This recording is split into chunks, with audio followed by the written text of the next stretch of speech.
In an old, dusty attic, a young boy named Zayan was rummaging through his grandfather's forgotten treasures. Tucked away in a creaky wooden drawer, beneath a pile of faded photographs, he found something extraordinary. It was a vintage pocket watch, its silver casing tarnished by age, with intricate gears visible through its glass face. Zayan had never seen it before. He gently wiped the dust off, the cool metal feeling heavy in his palm. It seemed like just another relic from a bygone era, a silent witness to moments long past. As he held it, a strange thing happened. The watch, which had been dormant for who knows how long, suddenly began to glow.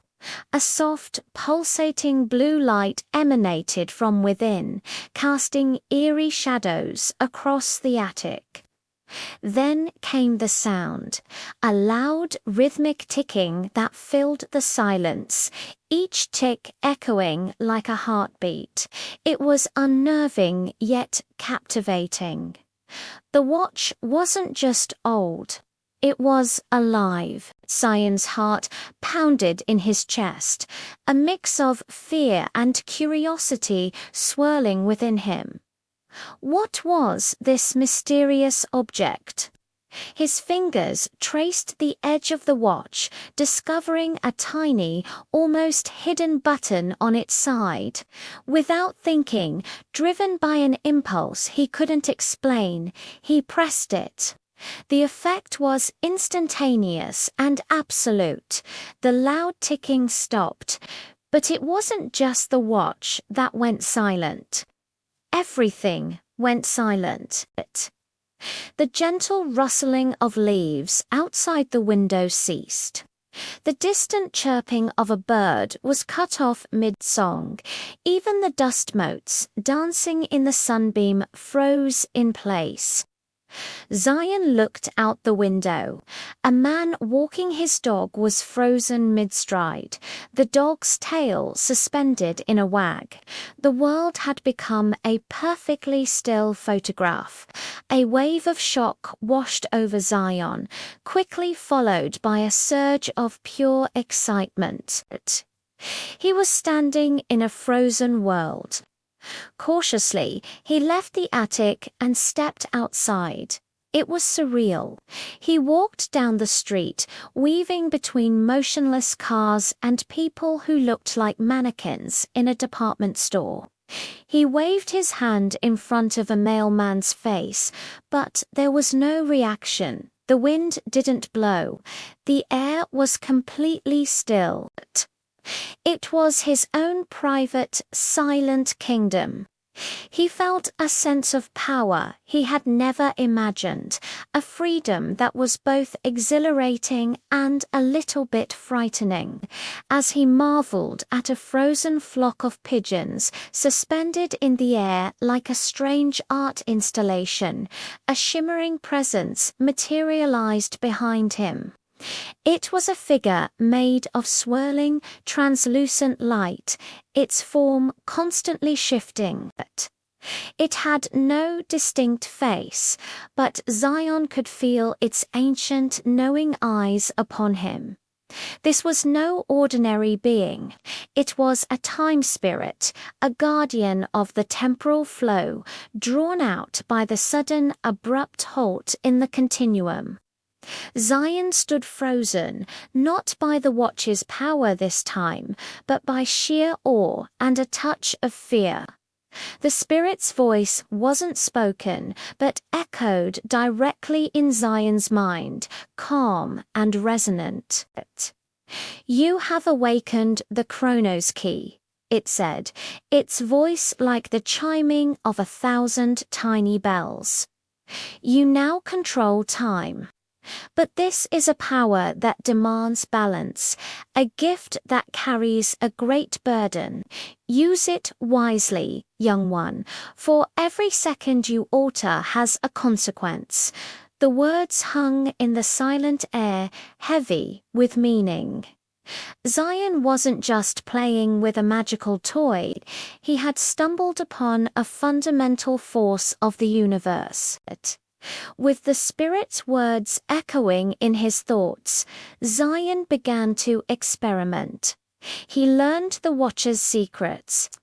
A twist of the dial could slow time to a crawl, making a falling raindrop hang in the air for minutes.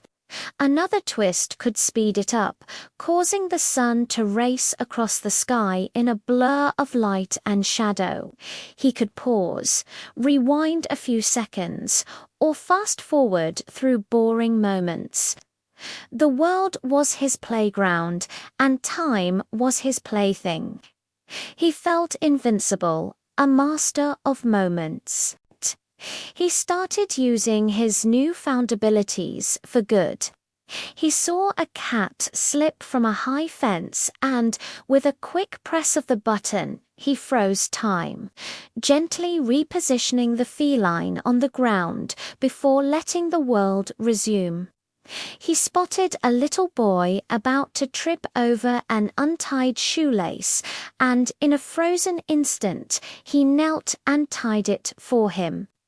He even reversed time by a few seconds to mend a beautiful flower that someone had accidentally knocked over.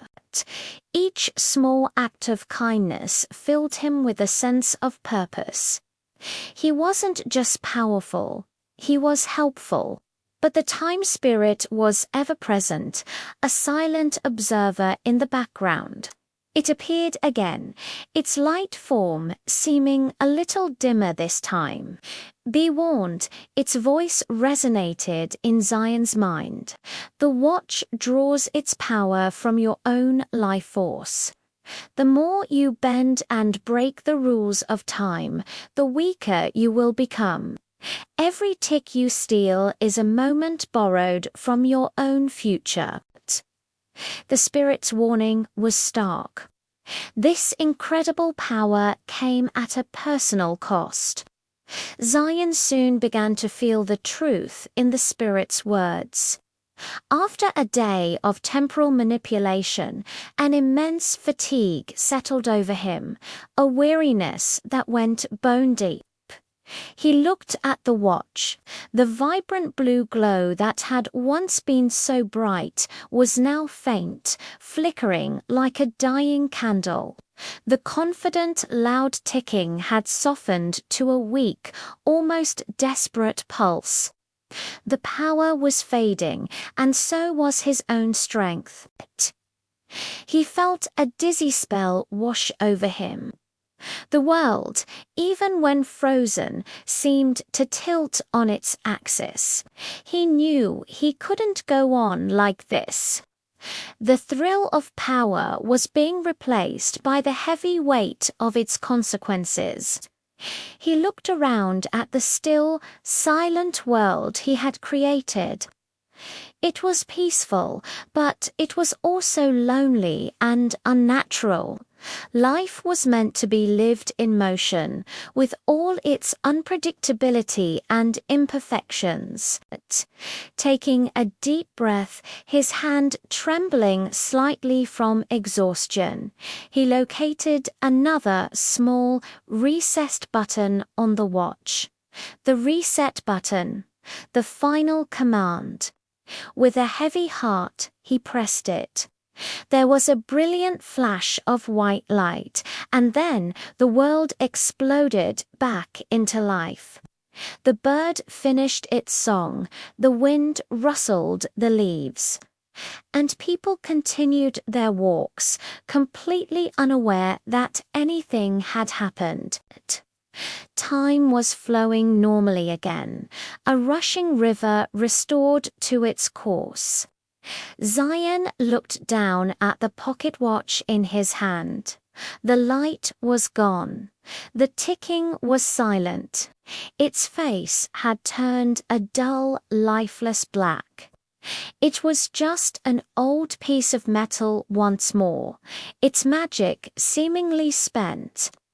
A profound realization washed over Zayan. He understood what the spirit meant. True power wasn't about controlling everything around you, about bending the world to your will. It was about responsibility, about understanding the consequences of your actions, and about having the wisdom to know when not to use power, even when you have it. The magic wasn't the point. The lesson was, it was a lesson his grandfather perhaps had wanted him to learn. Back in the attic, Zayan found a small, velvet-lined box. He gently placed the now dormant pocket watch inside and closed the lid. He wouldn't try to use it again. He knew its secret, and he would honor it. As he looked at the box, a soft smile touched his lips. He hadn't lost a magical toy. He had gained a piece of wisdom that would stay with him forever. Some treasures are meant to be kept safe, their greatest value lying not in their use, but in the lessons they teach. Thank you for watching. If you enjoyed this story, don't forget to like, share, and subscribe for more adventures.